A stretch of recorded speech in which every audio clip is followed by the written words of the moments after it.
নমস্কাৰ ডিজিটেল আসামলৈ আপোনালোক সকলোকে স্বাগতম জনাইছো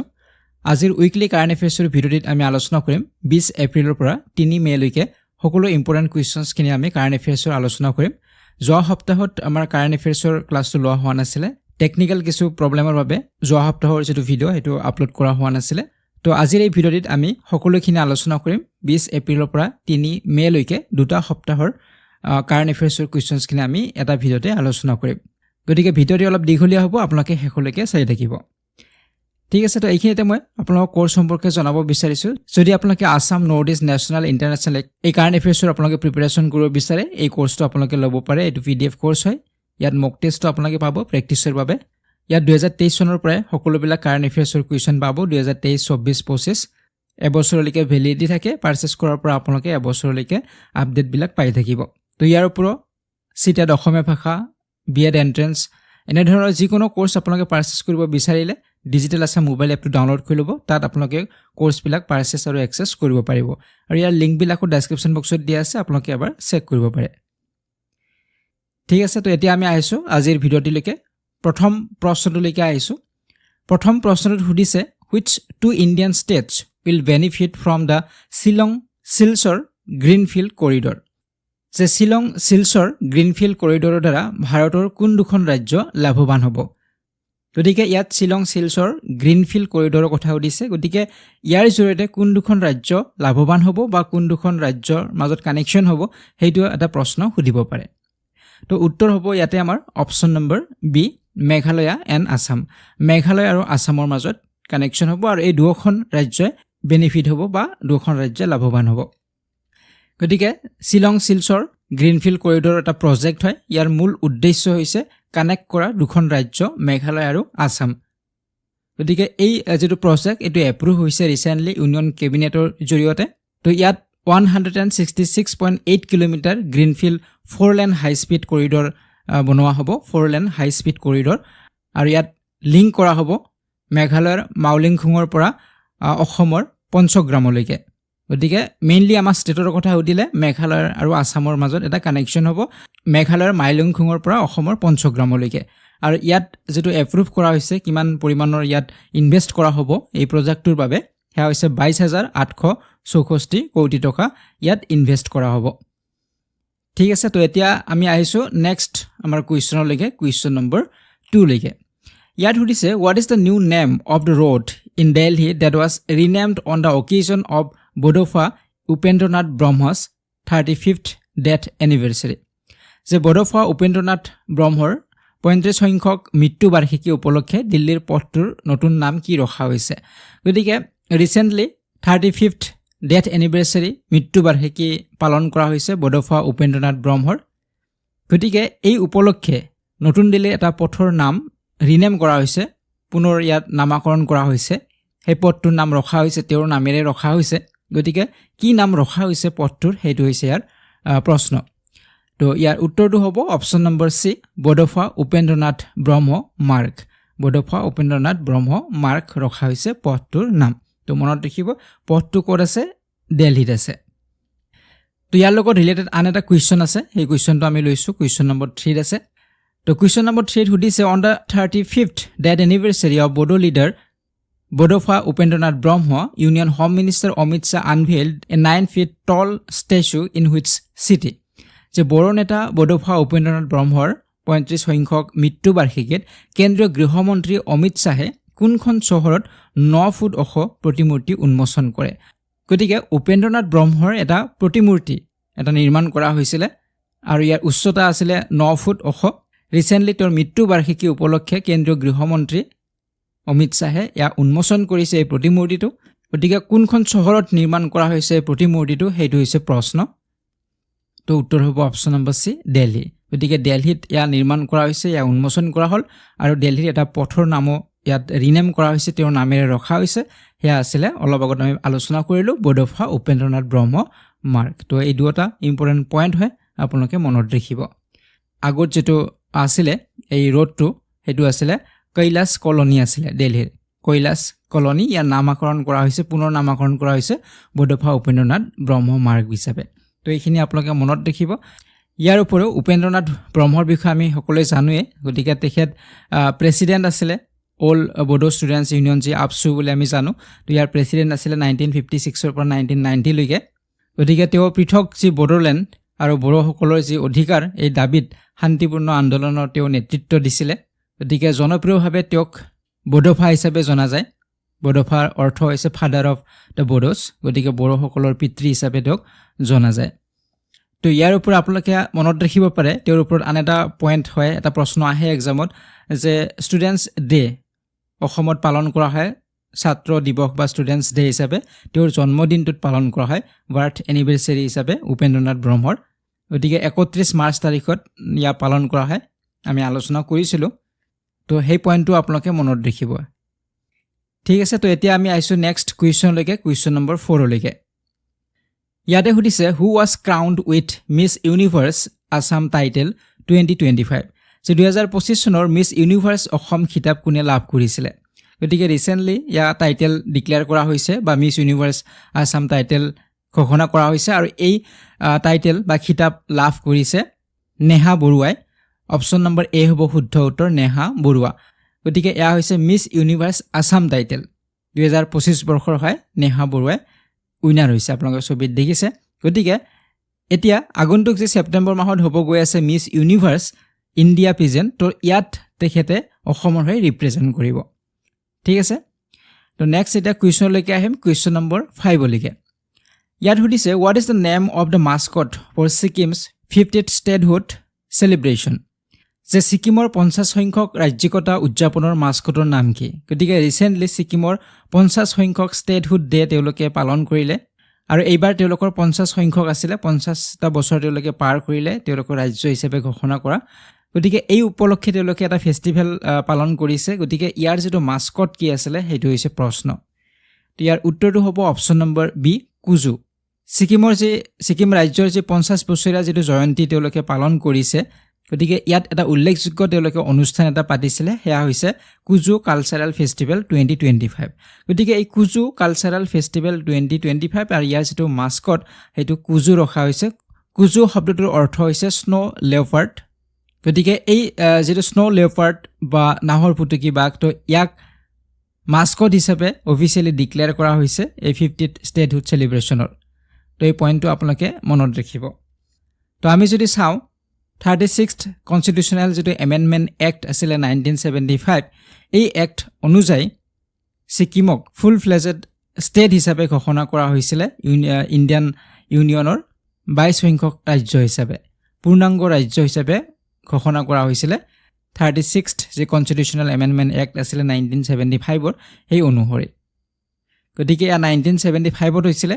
আৰু এয়া 50 বছৰ অতিক্ৰম কৰিলে 2025 বৰ্ষত গতিকে সেই উপলক্ষে তেওঁলোকে এই ফেষ্টিভেল পালন কৰিছিলে ঠিক আছে তো নেক্সট এতিয়া কুৱেশ্যনলৈকে আহিম কুৱেশ্যন নম্বৰ 6 লৈকে ইয়াতে সুধিছে the Moatsu festival 2025 is celebrated recently by which Naga tribe যে মোৱাটছু মহোৎসৱ 2025 শেহতীয়াকৈ কোন নগা জনগোষ্ঠীয়ে উদযাপন কৰিছে গতিকে ৰিচেণ্টলি এটা নগা জনগোষ্ঠীয়ে পালন কৰিছে এটা মহোৎসৱ আৰু সেই মহোৎসৱটোৰ নাম আছিলে মোৱাটছু গতিকে এই যিটো নাগা ট্ৰাইবটোৰ নাম কি সেইটো হৈছে প্ৰশ্ন তো ইয়াৰ উত্তৰটো হৈছে অপশ্যন নম্বৰ চি আও গতিকে নাগা ট্ৰাইব এটা আও ট্ৰাইব তো এই ট্ৰাইবটোৱে পালন কৰে প্ৰতি বছৰে পালন কৰে মোৱাটছু ফেষ্টিভেল নাগালেণ্ডৰ যিটো আও পিপুলসকলে পালন কৰে গতিকে জেনেৰেলি এইটো মে' মাহত পালন কৰা হয় তিনিদিনীয়া এটা অনুষ্ঠান তেওঁলোকে পালন কৰে তেওঁলোকৰ জনগোষ্ঠীয় ব্যক্তিসকলে আও জনগোষ্ঠীয় ব্যক্তিসকলে উপহাৰ বিনিময় কৰে ইজনে আনজনক উপহাৰ দিয়ে আমাৰ যেনেদৰে বিহুৱান উপহাৰ দিয়ে বা তেনেধৰণে তেওঁলোকৰ উপহাৰ বিনিময় কৰে নতুন বন্ধুত্ব ভোজ ভাত খায় বনজুই আদি ইজনে সিজনৰ বাবে বন্ধুত্ব প্ৰকাশ কৰে গতিকে প্ৰতি বছৰে মে' মাহৰ প্ৰথম সপ্তাহতে এই উৎসৱ পালন কৰা হয় মোৱাটছু ফেষ্টিভেল ঠিক আছে ক'ত পালন কৰা হয় নাগালেণ্ডত কোনটো ট্ৰাইব হয় আও ট্ৰাইবে নাগা যিটো ট্ৰাইব আও ট্ৰাইব এই ট্ৰাইবৰ মাজত পালন কৰা হয় গতিকে নাগালেণ্ডৰ এনেধৰণৰ আৰু বহুতো ফেষ্টিভেল আছে ফেষ্টিভেলবিলাক আমি মনত ৰাখিব লাগে কাৰণ নৰ্থ ইষ্টৰ আমাৰ ফেষ্টিভেলছবিলাকৰ ওপৰতো কুৱেশ্যন আহে জিকে কুৱেশ্যনো আহে গতিকে আমি হৰ্ণবিল ফেষ্টিভেলৰ কথা জানো সকলোৱে তো এয়া নাগালেণ্ডৰ পালন কৰা হয় মোৱাটছু ফেষ্টিভেল আছে চেক্ৰেনি ফেষ্টিভেল আছে তো এনেধৰণে আন বহুতো ফেষ্টিভেল আছে তো ফেষ্টিভেলবিলাকৰ নাম আপোনালোকে কাইণ্ডলি মনত ৰাখিবলৈ ট্ৰাই কৰিব তো এতিয়া আছো নেক্সট কুৱেশ্যন নম্বৰ 7 লৈকে তো ইয়াতে সুধিছে which of the following is correct regarding Padma Award 2025 winners from Assam তো আমি পদ্ম এৱাৰ্ডছৰ ওপৰত অলৰেডি আমি ডিসকাস কৰিছো যেতিয়া পদ্ম এৱাৰ্ডছসমূহ ঘোষণা কৰা হৈছিল জানুৱাৰী মাহত 26 জানুৱাৰী তাৰিখত ইয়াক ঘোষণা কৰা হৈছিল তো তেতিয়া আমি আলোচনা কৰিছো গোটেই পদ্ম এৱাৰ্ডছ বিলাকৰ বিষয়ে আৰু অসমৰ বিষয়ে বা আন যিখিনি আছে গোটেইখিনি আমি আলোচনা কৰিছিলো কিন্তু ৰিসেন্টলি 28 এপ্ৰিল তাৰিখত এই পদ্ম এৱাৰ্ডছসমূহ দিয়া হৈছে যেটো পুনৰবাৰ ইয়া চৰ্চা লাভ কৰিছে পদ্ম এৱাৰ্ডছসমূহে গতিকে আমি সেই পদ্ম এৱাৰ্ডছৰ ইম্পৰ্টেন্ট কিছুমান কুৱেশ্যন সেইখিনি আমি আকৌ এবাৰ মনত পেলাম থুলমুলকে আমি আলোচনা কৰিবলৈ ট্ৰাই কৰিম ঠিক আছে তো ইয়াত আমাক সুধিছে যে পদ্ম এৱাৰ্ড 2025 উইনাৰ্ছ যি অসমৰ পৰা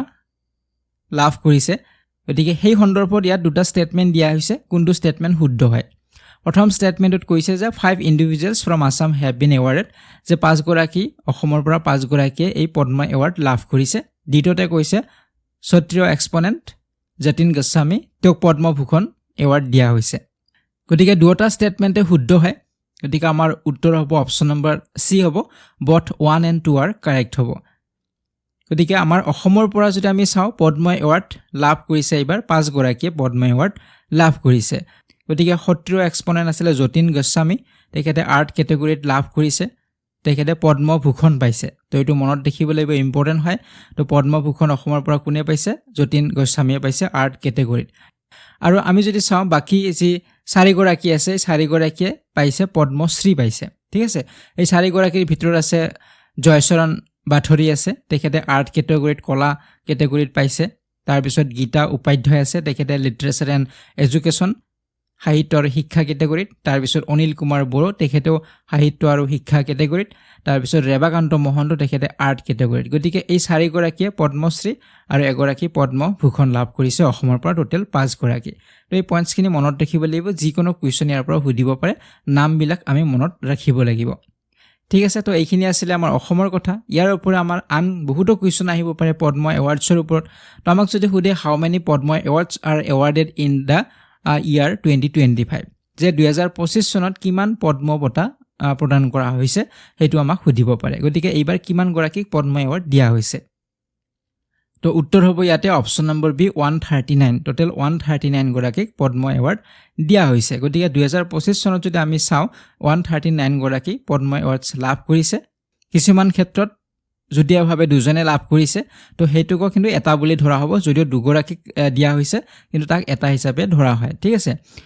এতিয়া এই 139 ৰ ভিতৰত কিমানটা পদ্ম বিভূষণ আছে কিমানটা পদ্মভূষণ বা পদ্মশ্ৰী কিমান আছে সেইখিনি জানিব লাগিব তাৰ ওপৰতো প্ৰশ্ন আমাক সুধিব পাৰে কাৰণ আমাক ষ্টেটমেন্ট বেছ কুৱেশ্যন বিলাক সুধি থাকে গতিকে পদ্ম বিভূষণ পাইছে 7টা পাইছে 7 গৰাকীয়ে পাইছে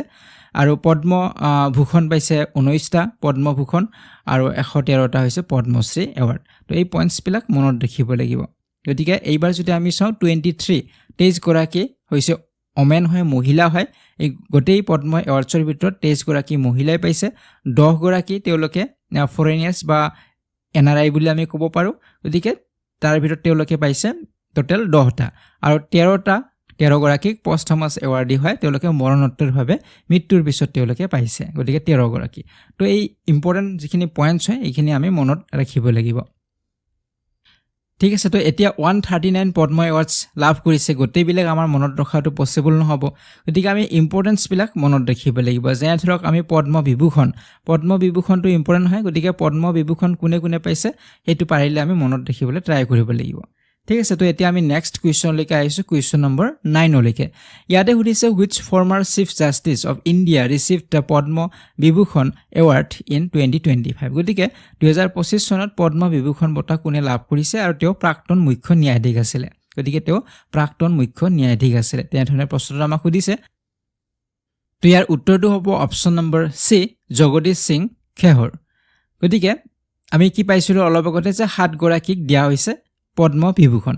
তাৰ ভিতৰত যদি আমি চাও বেলেগ ফিল্ডৰ পৰা পাইছে কিন্তু আমাক প্ৰশ্নত সুধিছে তো ৰিটায়াৰ্ড জাস্টিস হয় ন্যায়াধীশ হয় তো আমি যদি চাও লিষ্টখন তো আমি প্ৰথমতে আমাৰ আছে মেডিসিনত পাইছে তেও তেলেংগানাৰ পৰা ধুবুৰ নাগেশ্বৰ ৰেড্ডি দ্বিতীয়তে আমাৰ পাব্লিক এফেয়াৰ্ছৰ পৰা আছে জাষ্টিছ হয় তেখেতে ৰিটায়াৰ্ড হয় ন্যায়াধীশ শ্ৰী জগদীশ সিং কেহৰ গতিকে তেওঁ আমাৰ প্ৰশ্নটোৰ উত্তৰ হ'ব এইটোৱে ইয়াৰ ওপৰত আৰ্ট কেটেগৰীত পাইছে কুমুদিনী ৰজনীকান্ত লাখিয়া তাৰপিছত লক্ষ্মী নাৰায়ণ সুব্ৰমণিয়াম তাৰপিছত আছে MT বাসুদেৱা নায়াৰ তেওঁ পষ্টমাছলি পাইছে মৰণোত্তৰভাৱে তাৰপিছত অসামু সুজুকি তেওঁ মৰণোত্তৰভাৱে পাইছে জাপানৰ হয় তেখেত আৰু আনগৰাকী হৈছে শ্ৰীমতী শাৰদা সিনহা তো এনেধৰণে আমাৰ 7 গৰাকী পাইছে এইখিনি পাৰিলে আপোনালোকে নামকেইটা মনত ৰাখিবলৈ ট্ৰাই কৰিব ঠিক আছে তো এতিয়া কিছু আমাৰ প্ৰশ্ন এনেকুৱা হ'ব পদ্মশ্ৰীৰ ওপৰতো আমাৰ ইম্পৰ্টেন্ট হ'ব বিশেষকৈ খেলুৱৈবিলাকৰ নাম আপোনালোকে মনত ৰাখিবলৈ ট্ৰাই কৰিব কাৰণ খেলুৱৈবিলাকৰ ওপৰত প্ৰশ্ন বেছিকৈ সোধে পদ্মশ্ৰী লাভ কৰাবিলাকৰ তো আমি যিকিনক নেক্সট কুৱেশ্যনলৈকে আহিছোঁ কুৱেশ্যন নম্বৰ 10 লৈকে ইয়াতে সুধিছে which of the following cricketer received the Padmashri award in 2025 যে তলৰ কোনজন ক্ৰিকেটাৰে 2025 চনত পদ্মশ্ৰী বঁটা লাভ কৰিছিল গতিকে ইয়াত ক্ৰিকেটাৰৰ কথা সুধিছে পদ্মশ্ৰী লাভ কৰা ক্ৰিকেটাৰ তলৰ কোন গৰাকী তো উত্তৰ হ'ব অপচন নম্বৰ ডি হ'ব ৰবিচন্দ্ৰন অশ্বিন গতিকে ৰবিচন্দ্ৰন অশ্বিন তেখেত আমাৰ ইণ্ডিয়ান ক্ৰিকেট টিমৰ হয় সো তেখেতে লাভ কৰিছে পদ্মশ্ৰী বঁটা গতিকে আমি যদি স্পৰ্টছৰ কথা আমি যদি চাব যাওঁ স্পৰ্টছৰ ক্ষেত্ৰত আমাৰ স্পৰ্টছৰ ক্ষেত্ৰত মনত ৰাখিব লাগিব হকিৰ লগত জড়িত আছে PR শ্ৰীজেশ আছে PR শ্ৰীজেশ তেখেতে পদ্মভূষণ পাইছে তো এইবিলাক মনত ৰাখিব তেওঁৰ বিষয়ে সুধিব পাৰে PR শ্ৰীজেশৰ কথা ক্ৰিকেটত আমাৰ আছে ৰবিচন্দ্ৰন অশ্বিন তেখেত পদ্মশ্ৰী পাইছে তাৰপিছত ফুটবলত আছে IM বিজয়ন তেখেত পদ্মশ্ৰী পাইছে আৰু পেৰা আৰ্চাৰীত আছে হৰবিন্দৰ সিং তেখেতো পদ্মশ্ৰী আৰু এথলেটিক্সত আছে সত্যপাল সিং তেখেতো পদ্মশ্ৰী তো এই স্পৰ্টছৰ লগত ৰিলেটেড যিখিনি ব্যক্তি তেওঁলোকে পদ্ম এৱাৰ্ড পাইছে সেইখিনিৰ নাম আমি মনত ৰাখিব লাগিব কাৰণ সেইবিলাকৰ ওপৰত কুৱেশ্যন আমাক সোধে ঠিক আছে তো PR শ্ৰীজেশৰ কথা আপোনালোকে মনত ৰাখিব পদ্মভূষণ পাইছে তেখেতে ঠিক আছে তো পদ্ম এৱাৰ্ডছৰ ওপৰত আন কুৱেশ্যনো আহিব পাৰে আপোনালোকে যিমানখিনি পাৰে আপোনালোকে চাই ল'ব বা আমি আগৰ ভিডিঅ'ত আলোচনাও কৰিছোঁ আৰু যিসকলে পেইড কোৰ্ছত আছে তাত মই এটা নোটছো দিছোঁ তো সেইবিলাক আপোনালোকে চাব পাৰিব তো এতিয়া আহিছোঁ নেক্সট কুৱেশ্যন নম্বৰ 11 লৈকে ইয়াতে সুধিছে when is the civil services day celebrated annually যে বছৰি আমাৰ অসামৰিক সেৱা দিৱস পালন কৰা হয় চিভিল সাৰ্ভিসেছ ডে তো কেতিয়া পালন কৰা হয় ৰিসেন্টলি পালন কৰা হ'ল চিভিল সাৰ্ভিসেছ ডে তো ইয়াৰ উত্তৰটো হ'ব অপচন নম্বৰ বি হ'ব এপ্ৰিল 21 গতিকে 21 এপ্ৰিল তাৰিখত গভৰ্ণমেণ্ট অফ ইণ্ডিয়া পালন কৰিছে প্ৰতি বছৰে পালন কৰে 21 এপ্ৰিল তাৰিখত চিভিল সাৰ্ভিসেছ ডে গতিকে চৰকাৰী যিবিলাক কৰ্মচাৰী আছে তেওঁলোকে নাগৰিকসকলৰ যিটো সেৱা বা যিটো জনসেৱা বা তেওঁলোকৰ যিটো কৰ্মক্ষেত্ৰত তেওঁলোকে উৎকৃষ্টতাৰে তেওঁলোকে কাম কৰিব পাৰে গতিকে তেওঁলোকে প্ৰতিশ্ৰুতিবদ্ধ হয় গতিকে সেইটো উদ্দেশ্যে এই দিৱসটো পালন কৰা হয় চিভিল সাৰ্ভিসেছ ডে গতিকে স্বাধীন যি ভাৰতৰ প্ৰথম গৃহমন্ত্ৰী আছিলে হোম মিনিষ্টাৰ আছিলে ইণ্ডিপেণ্ডেণ্ট ইণ্ডিয়াৰ চৰ্দাৰ বল্লভভাই পেটেল গতিকে তেখেতে 1947ত দিল্লীৰ মেটকাফ হাউচত প্ৰশাসনিক যিটো সেৱা বিষয়াৰ পৰীক্ষাৰ্থীসকলক সম্বোধন কৰা দিনটোৰ স্মৃতিতে এই তাৰিখটো বাছি লোৱা হৈছে আৰু সেইকাৰণে 21 এপ্ৰিল তাৰিখত পালন কৰা হয় ঠিক আছে নেক্সট কুৱেশ্যনলৈকে আহিম এতিয়া কুৱেশ্যন নম্বৰ 12 লৈকে ইয়াত সুধিছে pop Francis who died recently was originally from which country গতিকে হেউদেকৈ মৃত্যু হৈছে পপ ফ্ৰান্সিছৰ গতিকে তেখেত কোনখন দেশৰ হয় অৰিজিনেলি তেওঁ কোনখন দেশৰ হয় সেইটো হৈছে প্ৰশ্ন আৰু ইয়াৰ উত্তৰটো হ'ব অপচন নম্বৰ সি আৰ্জেণ্টিনা গতিকে অৰিজিনেলি তেওঁ হৈছে আৰ্জেণ্টিনাৰ হয় তো ইয়াৰ ওপৰত আন কেইটামান কুৱেশ্যন আছে সেই কুৱেশ্যনটোলৈকে আহিছোঁ নেক্সট কুৱেশ্যনলৈকে আহিছোঁ কুৱেশ্যন নম্বৰ 13 লৈকে ইয়াতে সুধিছে what illness did Pope Francis recently suffer from before his death যে হেউতাকে পপ ফ্ৰান্সিছে মৃত্যুৰ পূৰ্বে কি বেমাৰত ভুগিছিলে তো যেতিয়া মৃত্যু হ'ল তাৰ পূৰ্বে তেওঁ এটা ৰোগ হৈছিলে সেই ৰোগটোৰ নাম কি ৰোগত ভুগিছিলে সেইটো হৈছে প্ৰশ্ন আৰু ইয়াৰ উত্তৰ হ'ব অপচন নম্বৰ ডি নিউমোনিয়া গতিকে নিউমোনিয়া ৰোগত তেখেত আক্ৰান্ত হৈছিলে তো এইটো এটা প্ৰশ্ন আমাক সুধিব পাৰে নেক্সট এটা কুৱেশ্যনলৈকে আহিম কুৱেশ্যন নম্বৰ 14 লৈকে ইয়াত সুধিছে what date has the government of India declared as the day of mourning for Pope Francis যে ভাৰত চৰকাৰে পপ ফ্ৰান্সিছৰ শোকৰ দিন হিচাপে ঘোষণা কৰা যিটো তাৰিখ কোনটো তাৰিখত শোক দিৱস পালন কৰিছে পপ ফ্ৰান্সিছৰ মৃত্যুত ভাৰত চৰকাৰে সেইটো হৈছে প্ৰশ্ন ইয়াৰ উত্তৰটো হ'ব অপচন নম্বৰ বি 22 আৰু 23 এপ্ৰিল গতিকে 22 আৰু 23 এপ্ৰিল তাৰিখত ভাৰত চৰকাৰে পালন কৰিছে পপ ফ্ৰান্সিছৰ শোকৰ দিন হিচাপে পালন কৰিছে গতিকে ৰিসেন্টলি ভেটিকানে ঘোষণা কৰিছে যে পপ ফ্ৰান্সিছৰ মৃত্যু হৈছে 21 এপ্ৰিল 2025 চনৰ 21 এপ্ৰিল তাৰিখত আৰু মৃত্যুৰ সময়ত তেওঁৰ বয়স আছিলে 88 ইয়াৰ্ছ ওল্ড আছিলে তেখেতে আৰু তেখেতৰ নিউমনিয়া ৰোগত তেখেত সিৰিয়াছ এটা ৰোগত আক্ৰান্ত হৈছিলে নিউমনিয়া ৰোগত গতিকে পপ ফ্ৰান্সিছ আছিলে প্ৰথমগৰাকী লেটিন আমেৰিকান কাৰ্ডিনেল আছিলে আৰু তেওঁক ইলেক্ট কৰা হৈছিলে লিডাৰ হিচাপে ৰমান কেথলিক্সৰ লিডাৰ হিচাপে তেওঁক ইলেক্ট কৰা হৈছিলে ঠিক আছে তো এতিয়া আমি নেক্সট কুৱেশ্যনলৈকে আহিম কুৱেশ্যন নম্বৰ 15 লৈকে ইয়াত সুধিছে what is the theme of world earth day 2025 যে 2025 চনৰ বিশ্ব ধৰিত্ৰী দিৱসৰ বিষয়বস্তু কি আছিলে তো ৰিসেন্টলি পালন কৰা হৈছে আমাৰ ৱৰ্ল্ড আৰ্থ ডে তো ইয়াৰ বিষয়বস্তু বা থিম কি আছিলে সেইটো হৈছে প্ৰশ্ন তো ইয়াৰ উত্তৰটো হ'ব অপচন নম্বৰ সি আৰ পাৱাৰ আৰ প্লেনেট আমাৰ শক্তি আমাৰ গ্ৰহ এইটো আছিলে এই বছৰৰ থিম আছিলে গতিকে প্ৰতি বছৰে 22 এপ্ৰিল তাৰিখত পালন কৰা হয় বিশ্ব ধৰিত্ৰী দিৱস বা ধৰণী দিৱস পালন কৰা হয় প্ৰতি বছৰে 22 এপ্ৰিল তাৰিখত আৰু 2025 চনত যদি আমি চাও 55 ইয়াৰ্স কমপ্লিট হৈছে এইবাৰ ৱৰ্ল্ড আৰ্থ ডে সেলিব্ৰেচনৰ আৰু এই বছৰৰ থিম আছিলে আৰ পাৱাৰ আৱাৰ প্লেনেট এইটো আছিলে এই বছৰৰ থিম আছিলে গতিকে এই যেটো প্লেনেট এইটো আমাৰ হয় পৃথিৱীখন আমাৰ হয় আমাৰ ইয়াৰ শক্তি গতিকে গভৰ্নমেন্ট হক আমাৰ সাধাৰণ যে কমন মেন আছে সকলোৰে ইয়াত যথেষ্ট পৰিমাণে কি আছে সুৰক্ষাৰ ক্ষেত্ৰত পৃথিৱীখনৰ সুৰক্ষাৰ ক্ষেত্ৰত আমাৰ গভীৰ দায়িত্ব আছে চৰকাৰৰ আছে আৰু আমাৰ সাধাৰণ যি জনসাধাৰণ আমি আছো সাধাৰণ নাগৰিক সকলৰো আছে তো সেই বিষয় ইয়াত থিমটোত ৰখা হৈছে আৰু যি অফিচিয়েল এম্বেছাডৰ হয় 2025 চনৰ ৱৰ্ল্ড আৰ্থ ডে তেওঁ হৈছে এন্টনিক স্মিথ তেওঁ এই বছৰৰ 2025 বৰ্ষৰ ৱৰ্ল্ড আৰ্থ ডেৰ অফিচিয়েল এম্বেছাডৰ আছিল It is the next question number 16 লৈকে ইয়াতে সুধিছে where did the tragic terrorist attack take place in Pahalgam on April 2025 so 2025 চনৰ 22 এপ্ৰিলত কৰুণ সন্ত্ৰাসবাদী আক্ৰমণ পহলগামৰ কোট সংঘটিত হৈছিল হেতু হৈছে প্ৰশ্ন গতিকে আমি এই বিষয় সকলোৱে জানো কিন্তু পহলগামত হৈছিল বলে আমি সকলোৱে জানো কিন্তু তাৰ কোনখন ঠাই নিৰ্দিষ্টকে স্পেসিফিক কোনখন ঠাই হৈছিল হেতু আমাক প্ৰশ্ন সুধিব পাৰে ইয়াৰ উত্তৰটো হ'ব অপচন নম্বৰ ডি বৈচাৰণত হৈছিল বৈচাৰণত সংঘটিত হৈছিল এই সন্ত্ৰাসবাদী আক্ৰমণ গতিকে এটা টেৰৰিষ্ট এটাক হৈছিল 22 এপ্ৰিল তাৰিখত আৰু হেয়া জম্মু এণ্ড কাশ্মীৰৰ অনন্তনাগ জিলাৰ যদি কথা হুধে অনন্তনাগ জিলাৰ অৱস্থিত পহলগামৰ সমীপৰ বৈচাৰণ উপত্যকাত সংঘটিত হৈছিল এই ঘটনাটো বৈচাৰণ ভেলি তো মনত দেখিব এই কথাখিনি বাকিখিনি আমি সকলোৱে জানোৱে তাত 26 সিভিলিয়ান তাত নিহত হৈছিল 25 ইন্ডিয়ানছ আছিল আৰু এগৰাকী নেপালী নাগৰিক আছিল ঠিক আছে তো নেক্সট এটা কুৱেশ্যন লৈকে আহিম কুৱেশ্যন নম্বৰ 17 ইয়াতে সুধিছে what major bilateral treaty did India suspend following the 2025 Pahalgam attack গতিকে 2025 চনৰ পহলগাম আক্ৰমণৰ পিছত ভাৰতে কি বৃহৎ দ্বিপাক্ষিক সন্ধি স্থগিত ৰাখিছিল তো এইটো এটা প্ৰশ্ন আহিব পাৰে ইম্পৰ্টেন্ট কুৱেশ্যন হয় যে এই এটেকৰ পিছতে এটা বাইলেটাৰেল ট্ৰিটি আছিল ইণ্ডিয়া আৰু পাকিস্তানৰ মাজত তো হেয়া স্থগিত ৰাখিছে তো সেই ট্ৰিটি বা যেটো দ্বিপাক্ষিক সন্ধি আছিল হেতুৰ বিষয়ে ইয়াতে সুধিছে তো ইয়াৰ উত্তৰটো হ'ব অপচন নম্বৰ সি হ'ব ইণ্ডাছ ৱাটাৰ ট্ৰিটি হিন্দু জল সন্ধি গতিকে এই যেটো water treaty Indus water treaty তো এয়া স্থগিত ৰাখিছিল গতিকে এটা ষ্ট্ৰং ৰেসপন্স এটা দিয়া হৈছে এই আক্ৰমণৰ পিছতে এটা তীব্ৰ প্ৰতিক্ৰিয়া হিচাপে ভাৰত চৰকাৰে পাকিস্তানৰ হৈতে যেটো হিন্দু জল যেটো সন্ধি আছে ট্ৰিটি আছে তো হেয়া স্থগিত ৰাখিছিল গতিকে পাকিস্তানৰ লগত যেটো সম্পৰ্ক এই সম্পৰ্কক লৈ পাকিস্তানৰ প্ৰতি যেটো অসন্তুষ্টি তো হেয়া প্ৰকাশ কৰিছে এই ইণ্ডাছ ৱাটাৰ ট্ৰিটি যেটো সাসপেন্ড কৰা হৈছে ইয়াৰ জৰিয়তে তো এই বিষয়ে আমি অলপমান থুলমুলকে আলোচনা কৰিম যে ইণ্ডাছ ৱাটাৰ ট্ৰিটিনো কি হয় তো ইণ্ডাছ ৱাটাৰ ট্ৰিটি সাইন কৰা হৈছিল ইণ্ডিয়া আৰু পাকিস্তানৰ মাজত 1960 চনত ইয়া সাইন কৰা হৈছিল এই সন্ধি আৰু ইয়াৰ মধ্যস্থতা কৰিছিল ৱৰ্ল্ড বেংকে মধ্যস্থতা কৰিছিল বিশ্ব বেংকে গতিকে সিন্ধু নদী আৰু ইয়াৰ পাঁচটা উপনদী ভাৰত আৰু পাকিস্তানৰ মাজত বিভক্ত হৈছিল সিন্ধু নদী আৰু পাঁচটা উপনদী ভাৰত আৰু পাকিস্তানৰ মাজত বিভক্ত হৈছিল পশ্চিম দিশৰ পৰা যদি বৈ যোৱা যিবিলাক নদী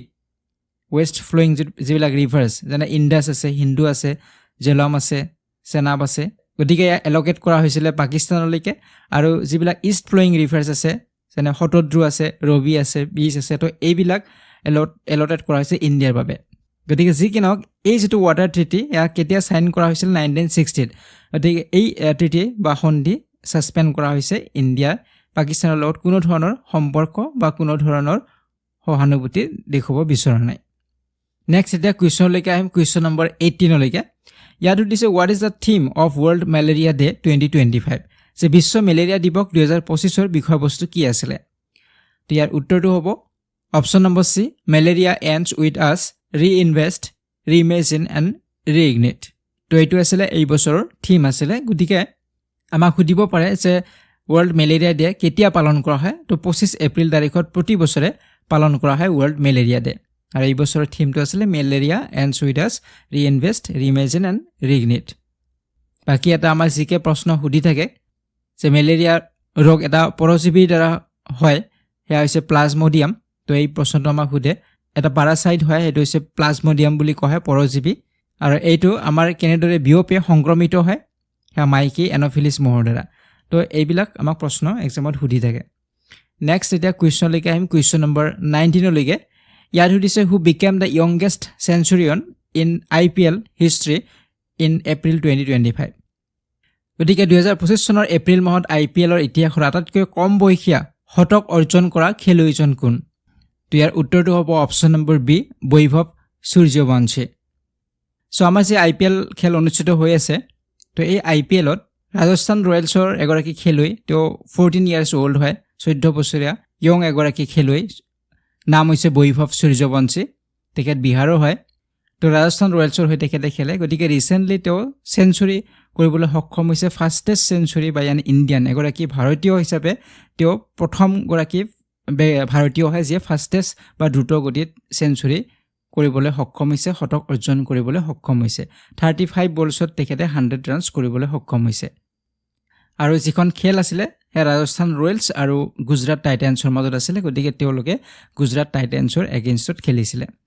তো আমি যদি ইয়াতে চাওঁ ফাষ্টেষ্ট চেঞ্চুৰী ইন IPL হিষ্ট্ৰীত যদি আমি চাওঁ 2008 পৰা 2025 লৈকে তো প্ৰথম আমাৰ আছে এক নম্বৰত আছে ক্ৰিছ গেইল তেখেতে 30টা বলত তেখেতে 100 ৰান কৰিবলৈ সক্ষম হৈছিল 2013 চনতে তেখেতে কৰিছে RCBৰ হৈ তেখেতে খেলিছিলে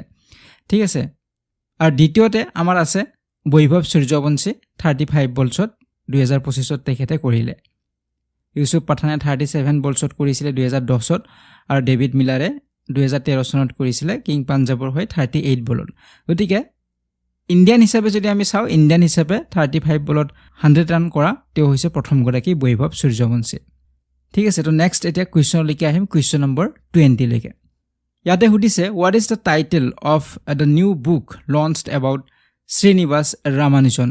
গতিকে শ্ৰীনিবাস ৰামানুজনক লৈ উন্মোচন কৰা নতুন গ্ৰন্থখনৰ শিৰোনাম কি যে এখন নতুন গ্ৰন্থ উন্মোচন কৰা হৈছে শ্ৰীনিবাস ৰামানুজনৰ ওপৰত এই গ্ৰন্থখনৰ নাম কি সেইটো হৈছে প্ৰশ্ন তো ইয়াৰ উত্তৰটো হ'ব option number C Ramanujan journey of a great mathematician তো ৰামানুজনৰ কথা আমি সকলোৱে জানো তেখেত এগৰাকী গ্ৰেট মেথমেটিচিয়ান আছিলে গতিকে এই গ্ৰন্থখনৰ নাম ৰখা হৈছে Ramanujan journey of a great mathematician গতিকে নেশ্যনেল আৰ্কাইভৰ উদ্যোগত ইণ্ডিয়াৰ নেশ্যনেল আৰ্কাইভৰ উদ্যোগত আৰু বাণী প্ৰকাশনৰ লগত কোলাবৰেশ্যন কৰি তেওঁলোকে লঞ্চ কৰিছে Ramanujan journey of a great mathematician আৰু ইয়াৰ যি অথৰ বা লেখক হৈছে অৰুণ সিংঘল আৰু দেৱেন্দ্ৰ কুমাৰ শৰ্মা গতিকে এই যিখন গ্ৰন্থ এই গ্ৰন্থখনত ইয়াত উল্লেখ কৰা হৈছে তেওঁৰ বিষয়ে উল্লেখ কৰা হৈছে যে তেখেতে আনুষ্ঠানিক শিক্ষাকে ধৰি অসংখ্য প্ৰত্যাহ্বানৰ সন্মুখীন হৈছিলে বিভিন্ন অবষ্টাকলছ তেওঁৰ জীৱনত আছিলে বাধা আছিলে তো সেই বাধাবিলাক সন্মুখীন হোৱাৰ পিছতো তেওঁৰ যিটো প্ৰতিভা বা গণিতত তেওঁৰ যি উল্লেখযোগ্য অৱদান সেই অৱদানৰ বিষয়ে এই গ্ৰন্থখনত উল্লেখ কৰা হৈছে ঠিক আছে নেক্সট এতিয়া কুৱেশ্যনলৈকে আহিম কুৱেশ্যন নম্বৰ 21 লৈকে ইয়াতে সুধিছে who recently released the world social report 2025 যে হেউতাকৈ কোনে প্ৰকাশ কৰিছে বিশ্ব সামাজিক প্ৰতিবেদন 2025 তো ইয়াতে ৱৰ্ল্ড ছ'চিয়েল ৰিপৰ্ট 2025 পাব্লিছ কৰা হৈছে প্ৰকাশ কৰা হৈছে গতিকে কোনে প্ৰকাশ কৰিছে সেইটো হৈছে প্ৰশ্ন আৰু ইয়াৰ উত্তৰটো হ'ব option number C United Nations ৰাষ্ট্ৰসংঘৰ দ্বাৰা প্ৰকাশ কৰা হৈছে গতিকে ৱৰ্ল্ড ছ'চিয়েল ৰিপৰ্ট এটা ইউনাইটেড নেশ্যনৰ এটা ফ্লেগশ্বিপ পাব্লিকেশ্যন হয় আৰু ইয়াত এনালাইজ কৰা হয় মেজৰ গ্ল'বেল ছ'চিয়েল ডেভেলপমেণ্টবিলাক ট্ৰেণ্ডছ এণ্ড চেলেঞ্জেছবিলাক যে বিশ্বব্যাপী সামাজিক যিটো উন্নয়নৰ যিটো ধাৰা বা যিবিলাক প্ৰত্যাহ্বান হৈছে অবষ্টাকল বাধা আহিছে চেলেঞ্জেছ তো এইবিলাক বিশ্লেষণ কৰা ৰাষ্ট্ৰসংঘৰ এটা ফ্লেগশ্বিপ প্ৰকাশন হয় সেয়া হৈছে ৱৰ্ল্ড ছ'চিয়েল ৰিপৰ্ট গতিকে 2025ৰ যিটো সংস্কৰণ বা যিটো এডিশ্যন ইয়াত যিটো বৈষম্য যি বাঢ়ি আছে এতিয়া ইনইকুৱেলিটি সেয়া দিনক দিনে বেছি বাঢ়িছে তো সেই বিষয়ে উল্লেখ কৰা আছে অৰ্থনৈতিক যিটো অসুৰক্ষা ইকনমিক ইনচিকিউৰিটি সেই বিষয়ে উল্লেখ কৰা আছে ছ'চিয়েল ফ্ৰেগমেণ্টেশ্যন সামাজিক বিভাজনৰ যিটো প্ৰভাৱ এইবিলাকৰ ওপৰত গুৰুত্ব আৰোপ কৰা হৈছে ঠিক আছে নেক্সট এতিয়া আমি কুৱেশ্যনলৈকে আহিম কুৱেশ্যন নম্বৰ 22লৈকে 22লৈকে তো ইয়াতে সুধিছে when is world book and copyright day observed every year যে প্ৰতি বছৰে কেতিয়া বিশ্ব গ্ৰন্থ আৰু কপিৰাইট দিৱস পালন কৰা হয় তো ৰিসেন্টলি যেটো পালন কৰা হৈছে গতিকে আমি আলোচনা কৰিম সেই কাৰণে তো আমাৰ উত্তৰটো হ'ব ইয়াতে অপচন নম্বৰ এ এপ্ৰিল 23 আৰু ইয়া ইউনেস্কোৰ দ্বাৰা পালন কৰা হয় প্ৰতি বছৰে 23 এপ্ৰিল তাৰিখত ঠিক আছে তো এতিয়া আমি আহিম নেক্সট কুৱেশ্যন নম্বৰ 23 লৈকে ইয়াতে সুধিছে which communities traditions are primarily celebrated during the Goria and বৰ্ষবৰণ উৎসৱ ইয়াতে সুধিছে গৰিয়া আৰু বৰ্ষবৰণ উৎসৱৰ সময়ত কোনটো সম্প্ৰদায়ৰ পৰম্পৰা প্ৰধানকৈ পালন কৰা হয় এটা উৎসৱ নাম হৈছে গৰিয়া এণ্ড বৰ্ষবৰণ উৎসৱ তো ইয়াত কোনটো সম্প্ৰদায়ৰ লগত জড়িত হয় সেইটো হৈছে প্ৰশ্ন আৰু ইয়াৰ উত্তৰটো হ'ব option number B Tripuri and Reang এই সম্প্ৰদায়ৰ পৰম্পৰা ইয়াত প্ৰধানকৈ পালন কৰা হয় গতিকে ত্ৰিপুৰাৰ মুখ্যমন্ত্ৰী মানিক সাহা সো তেখেতে ইনগুৰেট কৰিছে উদ্বোধন কৰিছে গৰিয়া এণ্ড বৰ্ষবৰণ উৎসৱ 2025 চনৰ আগৰতলাত গতিকে এটা দুদিনীয়া কালচাৰেল ফেষ্টিভেল হয় স্বামী বিবেকানন্দ মৈদানত অনুষ্ঠিত হৈছে তো গৰিয়া পূজা এটো ট্ৰাইবেল ফেষ্টিভেল হয় সমৃদ্ধিৰ বাবে আশীৰ্বাদ বিচাৰি জনজাতীয় এটা উৎসৱ হয় গৰিয়া যেটো ভগৱান বা ওৱৰশিপ কৰা হয় লৰ্ড গৰিয়াক গতিকে সেই কাৰণে ইয়াৰ নাম হৈছে গৰিয়া পূজা বুলি ইয়াক কোৱা হয় আৰু দ্বিতীয়তে আছে বৰ্ষবৰণ এটো এটা বেংগলী নিউ ইয়াৰ পহিলা যেটো বহাগ এই উপলক্ষে এটা কালচাৰেল পাৰফৰমেন্স হয় বা ট্ৰেডিশনেল ফেষ্টিভেল হয় বৰ্ষবৰণ উৎসৱ বুলি ইয়াক কোৱা হয় ঠিক আছে তো দুটা পইণ্টে আপোনালোকে মনত ৰাখিব লাগিব ঠিক আছে তো এতিয়া আইছো আমি নেক্সট কুৱেশ্যনলৈকে কুৱেশ্যন নম্বৰ 24 লৈকে ইয়াতে সুধিছে the cabinet committee on political এফেয়াৰ্স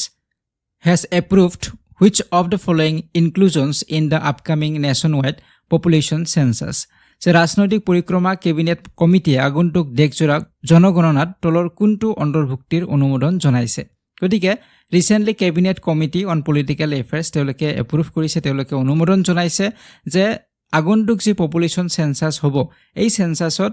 এটা ইনক্লুড কৰিব লাগিব এটা বিষয় গতিকে সেই বিষয়টো কি হেইটো হৈছে প্ৰশ্ন কোনটো বিষয় ইয়াত ইনক্লুড কৰিবলৈ তেওঁলোকে অনুমোদন জনাইছে তো ইয়াৰ উত্তৰটো হ'ব অপচন নম্বৰ সি কাষ্ট এনুমেৰেশ্যন গতিকে জাতি গণনাৰ বাবে তেওঁলোকে অনুমোদন জনাইছে তো এই বিষয়ে আমি অলপ আলোচনা কৰিম গতিকে ৰিসেন্টলি কেবিনেট যি কমিটি পাব্লিক এফেয়াৰ্ছত তেওঁলোকে ইনক্লুশন কৰাৰ বাবে এটা অনুমোদন জনাইছে যে কাষ্ট এনুমেৰেশ্যন 2021 যেটো সেন্সাস হ'ব লাগিছিল আমাৰ তো সেই সেন্সাসটো ডিলে হৈ আছে আৰু এতিয়া এক্সপেক্ট কৰা হৈছে যে 2025 হয়তো হ'ব এই সেন্সাস গতিকে আগন্তুক দিনত যি সেন্সাস হ'ব তাত ইনক্লুড কৰিবলৈ অনুমোদন জনাইছে তো আমি যদি চাওঁ ইন্ডিপেন্ডেন্সৰ পিছত ভাৰত স্বাধীন হোৱাৰ পিছত গভৰ্নমেন্ট অফ ইণ্ডিয়া ইয়াত ড্ৰপ কৰিছে কাষ্ট এনুমেৰেশ্যন বা জাতি গণনা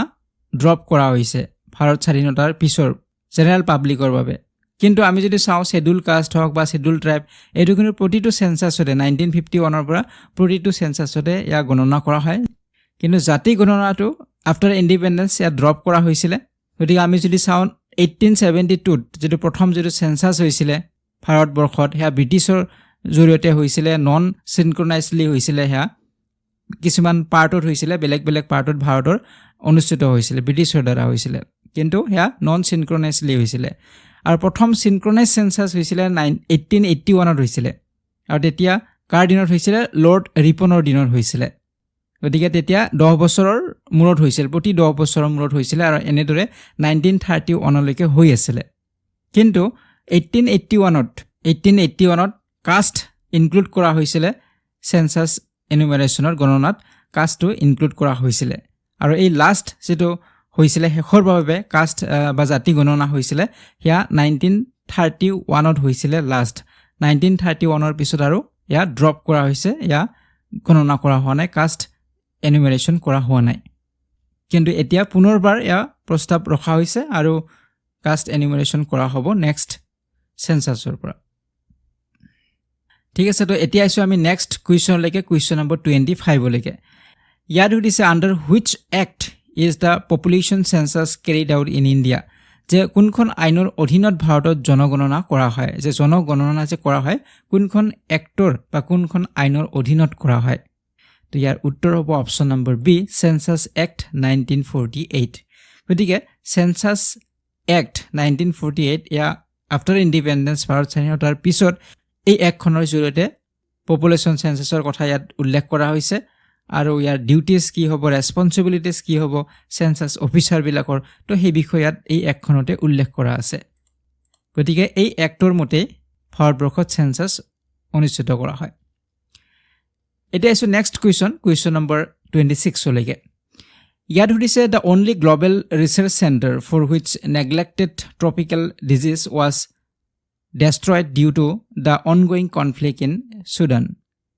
যে ছুডানত চলি থকা সংঘাতৰ বাবে কোনটো একমাত্ৰ বিশ্বব্যাপী গৱেষণা কেন্দ্ৰৰ বাবে অৱহেলিত গ্ৰীষ্মমণ্ডলীয় ৰোগ ধ্বংস হৈছিল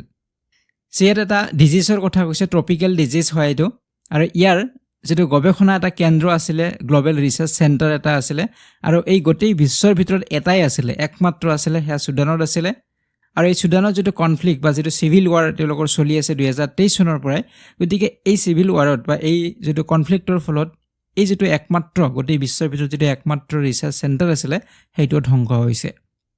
গতিকে ইয়াতে আমাক সুধিছে ৰোগবিধৰ নাম কোনটো ৰোগৰ এই ৰিচাৰ্চ চেণ্টাৰটো আছিলে কুৱেশ্যনটো অলপমান ভুল হৈছে গতিকে মেইনলি আমাক ইয়াত ৰোগবিধৰ কথা সুধিছে কোনটো ৰোগৰ ৰিচাৰ্চ চেণ্টাৰ আছিলে তো ইয়াৰ উত্তৰটো হ'ব অপশ্যন নম্বৰ বি হ'ব মাইচেটমা গতিকে কৃষকৰ মাজত এটা প্ৰচলিত এটা অৱহেলিত গ্ৰীষ্মমণ্ডলীয় ৰোগ হয় মাইচেটমাৰ তো ইয়াৰ ওপৰত বিশ্বৰ একমাত্ৰ গৱেষণা কেন্দ্ৰ আছিলে ছুডানত আৰু হেয়াও যুদ্ধত ধ্বংস হৈছে গতিকে আপোনালোকে দেখিছে ছবিখনত এনে ধৰণৰ ৰোগ হয় সাধাৰণতে আমাৰ কৃষকসকলৰ মাজত বেছি হয় এই ৰোগবিধ মাটি উদ্ভিদৰ পদাৰ্থ পানীত পোৱা কিছুমান বিশেষ ধৰণৰ বেক্টেৰিয়াৰ ফলত এই ৰোগবিধ হয় ঠিক আছে তো এতিয়া আমি আহিছো আজিৰ ভিডিঅ'টিৰ